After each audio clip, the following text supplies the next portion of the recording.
in this deep dive. If you're new to me, hi, I'm Elle Ingalls. I'm the creator of the Pressure Free Method. It is an on-the-go stress management method. I help people who want to achieve more do so without all the stress and burnout. And just so many things have happened for my clients and for people that I've shared this method with that can really be life-changing. I had no idea when I started that it would be that way. So just another moment here. Let me click a few things so I can see what's going on here. And we'll just dive right in. These are very casual and real conversations. I don't script these. This is just me going straight in with you on a particular subject. And the deep dive tonight is on social anxiety. So this is day 4 of Pressure Free Deep Dive for December 2022. And we're going to talk about tips for social situations and overcoming social anxiety. And I'm just going to do one more little check here because I don't quite check. I don't trust Facebook real like I should. I should just trust them, right? So let's just make sure it's actually up. Is it working? Oh, Mike is here. Yay, Mike. Thanks for being with me. And yeah, okay, we're good to go. I don't want a black screen there for you guys. Social anxiety, it is a real deal. And here's how you can know if maybe you experience it once in a while. And this was so eye-opening for me when I first learned about it. And then I delved deeper into research to understand what is really happening to people. I used to kind of beat myself up when I went into a social situation, like a business networking event, or I had to host a lot of galas and parties when I was running the symphony. And I would be introduced to someone, and then I would very quickly forget their name. And I'm like, wow, what's wrong with me? Why can't I remember people's names? And this is pretty common. Do you have that happen too? You can put yes in the chat. Yeah, this happens to me. I forget people's names right after I'm introduced to them. It's a very common phenomena. And some people are really great at, we think of some people as being really great at names, but what's really going down is that if you're forgetting names, if you get introduced to someone and you're forgetting their name, it's not your fault. It's the fault of those nasty stress hormones I talk about so much. When we go into fight or flight for the slightest reason, it could be you driving to the party and you're behind some slow traffic. So now you're going to be late. And the thought of being late to this party could be the thing that causes you to trigger your stress hormones. So it doesn't really matter what it is before the event. By the time you get to the event, you're already in a space where your hippocampus back here and your cortex are somewhat shut down.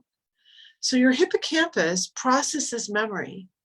It's where memories lodge. It's very, very important little deal, a little thing that has so much to do with our ability to lodge memory, to access memory.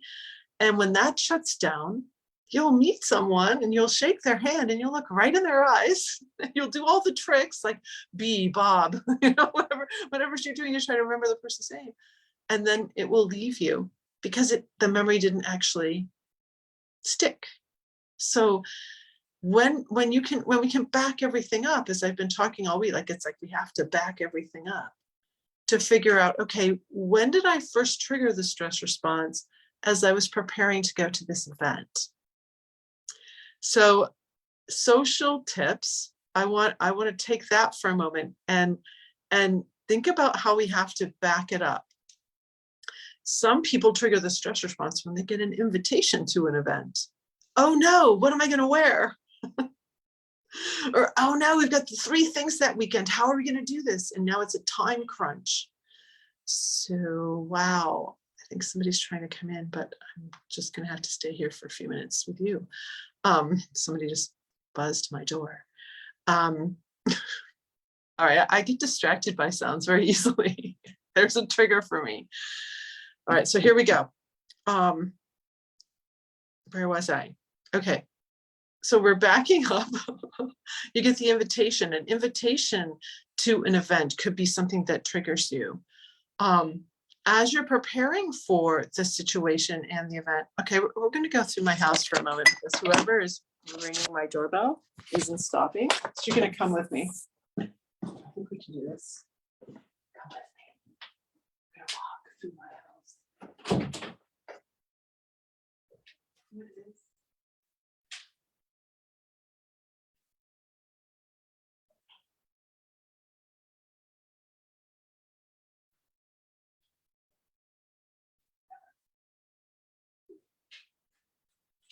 the Christmas lights up. Wow. We have to go with the flow. And that's just what you do when you stay pressure free. Otherwise, whoever it was, it's probably my husband, is going to just keep buzzing the door. So let's get plugged back in. Back in here. You didn't mind that, did you? So social interruptions, social anxiety, the preparation leading up. Do you worry about what to wear? Do you pull out some things from your closet and you're trying to figure this out? This is both men and women, by the way. It's not just women who pile a whole bunch of dresses on and try to figure out what to wear. I see it happen with men too. It's like, is it this suit or this suit? Is it shirt and tie? Or is it casual? Or is it a polo? Like, what do I wear? What do I wear? So if you start to move into some of that energy, that frenetic energy of worrying about what you're going to wear, worrying about who might be there, especially during the holidays. I was working with a client who had some kind of wonky things go on during the holidays with her husband's family. And so she was just very nervous about it. Every single year, she was full of anxiety about going to that particular party because who's going to be in the room? So, so it could be that's causing you to trigger the stress response, thinking about who's going to be in the room. Maybe you've been invited to something that is new to you. It's not something you've ever done before. When I was running the symphony in Battle Creek, I wanted, someone gave a suggestion for a board member, and it was somebody that I knew. And we set up a lunch to talk with them to see if they would be interested in being on the board. And I laid out all of the things they would need to do and what the responsibilities were. And then afterwards, she said something so interesting to me. And she goes, I thought you needed to be invited to go to the symphony. I was like, wow, here I am, like beating the bushes to get everybody, butts in seats, everybody to come to the symphony. And she thought you had to be personally invited by someone to attend a concert. She had never been to a symphony concert, and I didn't know that. Someone had suggested her as a board member. She was a great board member, by the way, because of that freshness. And that really got me motivated to make sure that people know that everyone is invited. You are invited. I used to actually sponsor a couple of high school boys to come to the symphony because their parents didn't want to come. They were Battle Creek Central students. And so I just said, I'm going to adopt you, because if a parent goes, their children could go for free. So I said, I'm your parent and you get to come for free. Those two young men, by the way, about 10 years later, they phoned me because they wanted tickets. They learned that it was the Battle Creek's 100th anniversary. And they asked if they sponsored a table to the gala. They came, and one of them was a professional ballroom dancer and asked if I would dance with him at the gala because I was his symphony mom. So, is it who's going to be in the room? Is it the kind of event that you're going to? It's something new for you. So let's get right down to some tips you can use in all of those situations leading up to the event, so that by the time you get to the event, you haven't triggered fight or flight. You're much more fully conscious, and your hippocampus is working back there. So when you get introduced to someone, you can remember their name. Not only that, you're going to be able to enjoy and remember the event so much better than if you've triggered the stress response. I play with this idea with clients, and I see, how much people forget classes and lectures, and even who was giving the lecture, the name of the person, even though they got a program and the name was on it. And it's because we're not fully functioning here cognitively in fight or flight. So whatever starts to trigger you as you're getting ready to go to an event, the first place I always go, and we went deep on this the other day, are your ab muscles. Because when you relax your abs, again, you're going to tell your brain that you're safe, that you're okay. So relax your abs. And the second thing that's going to let you do is breathe a lot better. So I want to go a little deeply into breathing, because if you're on the way to an event, you can use your breath to lower your heart rate. If you're, back at your house and you're starting to worry about the event, you can use your breath to lower your heart rate. It's your heart, when your heart rate gets jazzed up, that you'll release too much of those catecholamine hormones, that cocktail that's going to cause all of this to shut down on you. All right, so you've relaxed your abs. Let's do a little breathing thing together. I teach breathing quite a bit differently than other people because I actually have you breathe out first instead of in first. So if you put a hand on your chest and a hand on your belly and just very gently breathe, and just notice, don't do anything special, but just breathe the way you always do. You can close your eyes if you want, but I want you to just kind of notice what's happening with your breath. And what's moving? Like, is your chest hand moving up and down a little bit? Is your belly hand moving in and out? Are both of them moving? What do you notice? I'm going to close my eyes for a moment and just notice my breathing here.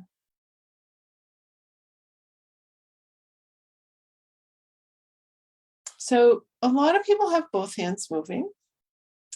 Some people, just the chest hand is moving. Some people, it's the belly hand that's moving right now. So you can tell that you're belly breathing. So it's very interesting to watch and see, like, what's actually happening with your hands? What's really going on? Now let's actually do a couple breaths together. So I want you to breathe out through your mouth, and I want you to actually tighten your belly muscles. Okay, so breathe out through your mouth and tighten your belly muscles. And now relax your belly muscles and breathe in through your nose. Now, if you really relaxed your belly muscles, your chest hand probably didn't move a whole lot because you finally gave room for your lung tissues to go down into your abdominal cavity. So let's do it again. We'll breathe out through our mouth and tighten your abs. And now relax your abs and breathe in through your nose. So it's like you're filling up a gas tank. I want you to try it one more time. And this time, really expand into your sides, your back, like three-dimensionally. Breathe way down low. So breathe out first and tighten your abs. Then relax your abs and breathe in. Now at the top, sniff. And then breathe out. Okay, so why did I add the sniff, right? Maybe you've felt this yourself. Maybe you've seen it in a dog or cat. Maybe you've seen it in a child. But usually just before we're about to drift off to sleep and we're in those beautiful theta waves, we go like this. A couple of sniffs, and then we breathe out long. Have you ever done that before? Have you ever noticed that you've done it? Maybe you'll now notice it because I've brought it forward to you. But if you breathe in, and then add a couple sniffs like that, and then breathe out. It actually expands your lung tissues just a little bit more. And it's a natural way that we calm ourselves. That's why you'll often see babies and children do it. They'll be lying almost asleep and they go. It's like they're getting themselves more settled with their breath. I use breath whenever I notice my heart starting to jack up. So remember that little mechanism in the brain, the amygdala, is going to tell your heart rate to jack up to release the cocktail of stress hormones down in from your adrenal glands, the center of your adrenal glands, first flood. So if we can control that heart rate, that flood, that big flood is not going to go out. Even when I'm working with athletes, I help them find what I call the sweet spot of their athletic heart rate. So they're not constantly triggering too much adrenaline. If you could trigger too much adrenaline, you'll actually hit a wall. I was coaching this summer and at a retreat, and one of my clients, who'd been my personal client as well, he came to the retreat, and he was a sprinter in high school. He said he always got his best times when he was anchoring the 4x100. When he ran the 100, his time, just the 100 itself, his times were slower. And when I shared this with him, it all made sense. In running races, you have a starting line and you have a starter with a starter gun. So most humans, when you hear the pop of a gun, you trigger the stress response. It's just a very human thing to do. Loud sound, it will cause us to trigger. Well, anybody on the starting line in a running race is already in an elevated heart rate, not at a resting heart rate, but an elevated heart rate. In an elevated heart rate, just one little sound can cause you to trigger fight or flight. That's what had happened to him. So in the straight 100 race, the starter gun was near him. Starter gun would go off and he would trigger the stress response. So even in a short distance, he'll hit the wall. But when he was anchoring the 4x100, he's not anywhere near that starting gun. So when the starting gun went off, it wasn't as affected. It didn't affect him. Does that make sense? It's really pretty cool. He was just like, huge realization. So when I'm working with people who are already in an elevated heart rate, like athletes who've warmed up for your event, you're warm, that's when you have to really watch out for sounds, for the unexpected, like something in your sight line, someone passing you can cause you to trigger, like all kinds of little things like that. And if you can not overreact to those things, you won't hit the wall. You'll get a much better time. Or if it's any other competition, you'll have staying power. You won't get tired 2/3 of the way through. It's really fun to play with this, even just in your day. Like it's what, 9:18 at night? I would probably coach for another 3 hours and not be tired. That was not the old me. The old me would have been done like before now. I would never put a show on at 9 p.m. Eastern at night. I wouldn't do it because I'd be too tired, or I'd think I was too tired. I would think I would be too tired. It's really fascinating. You have so much more bandwidth than you know, but the stress hormones take us out and don't allow us to live a full life. In fact, I was coaching someone the other day and I said, yeah, it's like before Pressure Free, I was living a half life. I had to sleep more. And people are like, oh, take power naps. If I take a nap, I'm a cranky woman. You don't ever want to see me take a nap. It's just not for me.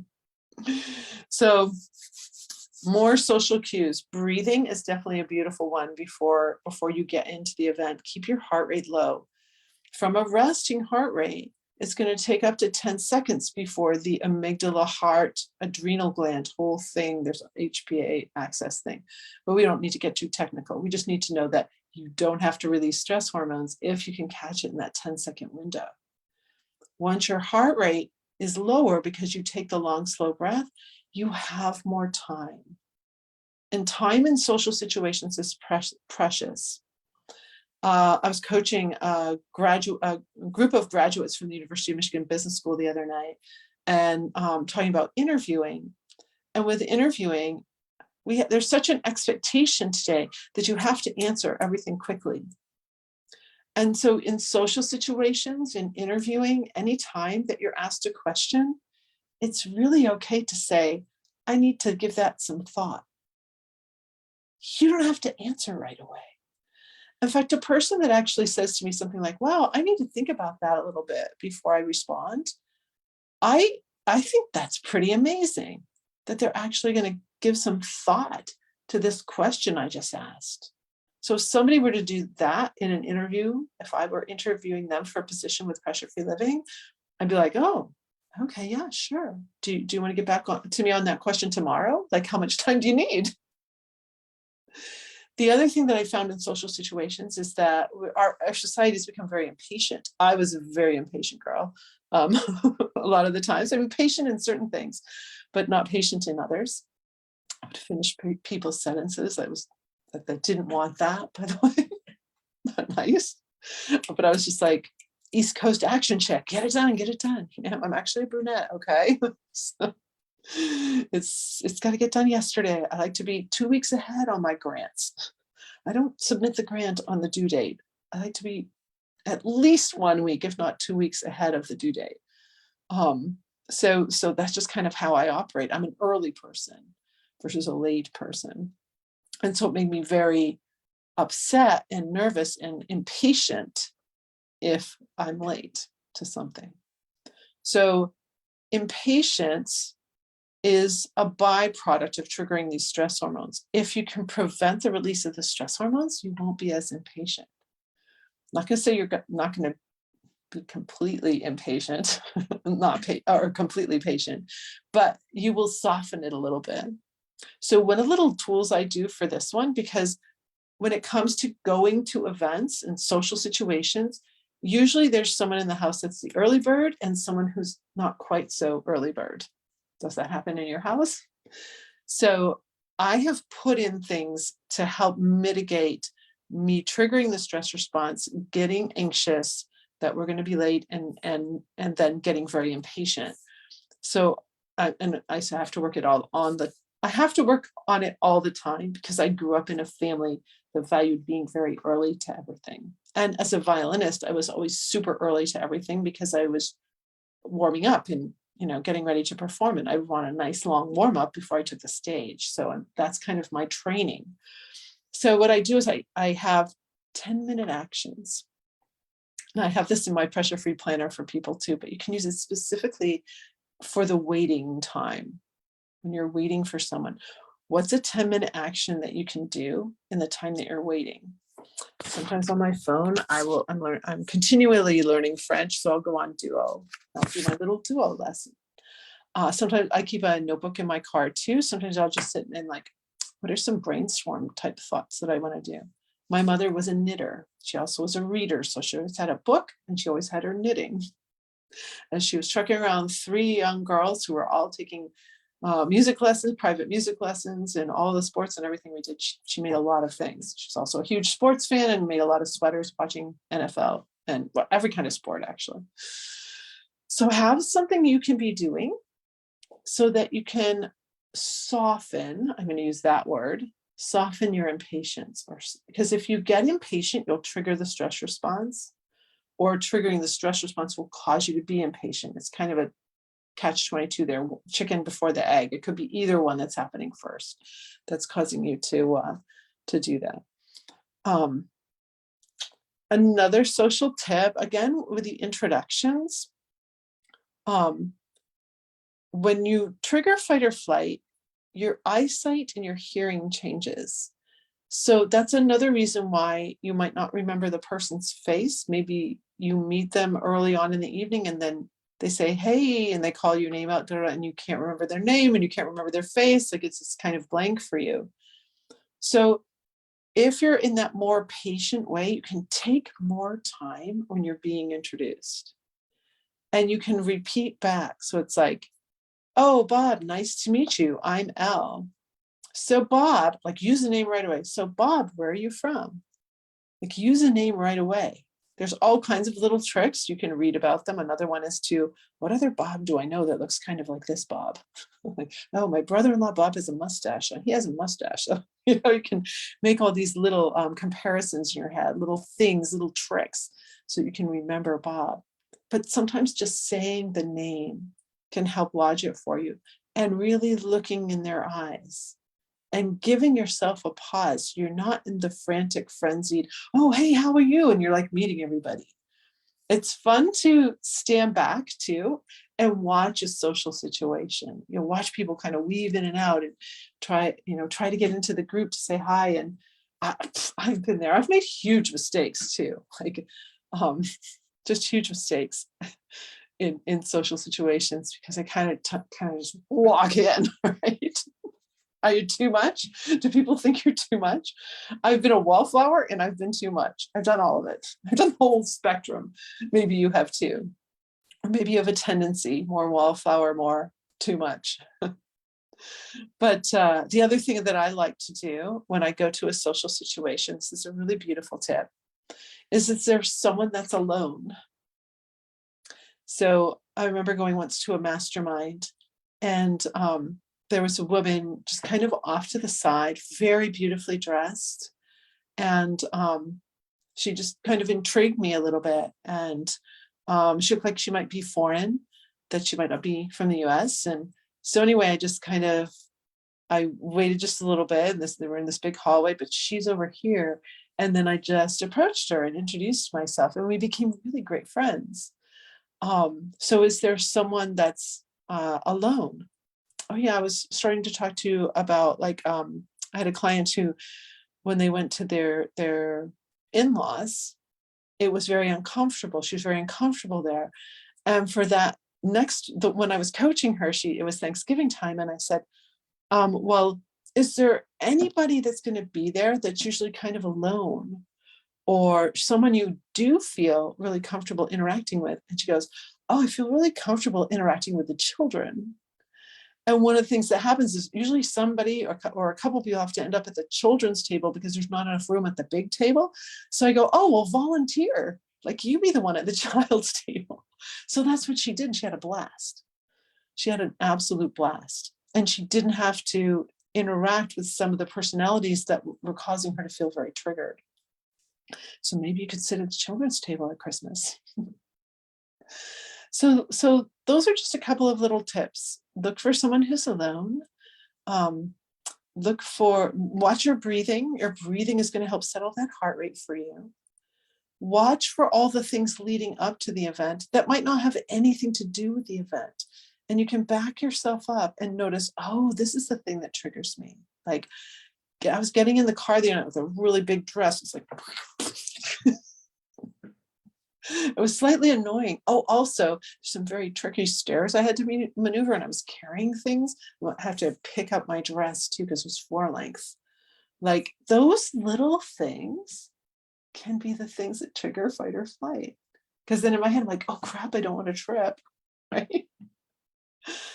So watch for all the little things along the way. And that's really what Pressure Free is about, that we start to stand back and gain perspective and see all these little ways we're triggering fight or flight, and then making conscious decision to choose our response instead of overreact. Does that make sense? Because, I mean, it sounds pretty simple. However, our habits of reaction are really entangled. The method is simple. I've kept it really simple for you, but you've got generations of habits of reaction that we have to untangle.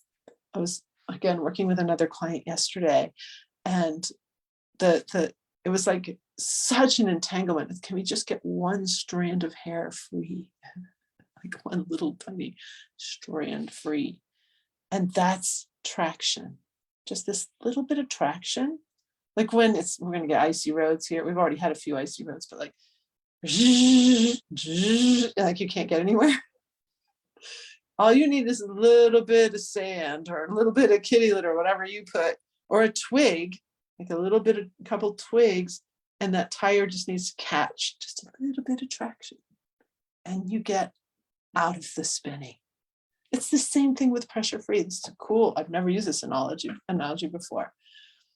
It just takes a little bit of traction, and you've had success. If you can have success in a little 5-minute window and prevent the release of the stress hormones, you can do it again. And then you can do it again and again and again till you finally go a full day. The key with Pressure Free living is that you've gone an entire day without triggering the stress response, which can sound very overwhelming and not even possible when you start. But trust me, it is completely possible when I help you gently untangle all of this. It's very gentle untangling. I said I used to be really impatient, but if you ask my clients, and if you talk to my sons too, like, I'm unbelievably patient in my coaching because I must embody pressure-free living. Like, it must be fully integrated into what I'm doing with you. And so I have all these kinds of things I do. Like, if you're late to your session, it's absolutely fine. I can't be stressed about that. It wouldn't work, and neither can you. So I remember some of my teenage clients, I would ask them their first session, I go, so did you speed to get here? And they're like, yeah. I go, all you have to do is text me that you might be 10 minutes late or whatever. It will be absolutely fine. But I don't want you to speed, because if you speed, you will trigger the stress response. Most likely, if you're speeding on the road, you're triggering the stress response. And notice, just back off 2 miles per hour. When you're driving anywhere, back off just 2 miles per hour, especially when you're going to a social event. Just back off your speed just a little bit. And you may notice that you actually settled in your seat a little bit. You weren't quite as gripping on the steering wheel. Just 2 miles per hour has that effect on people. I've done some experiments over the years with just backing it off 2 miles per hour.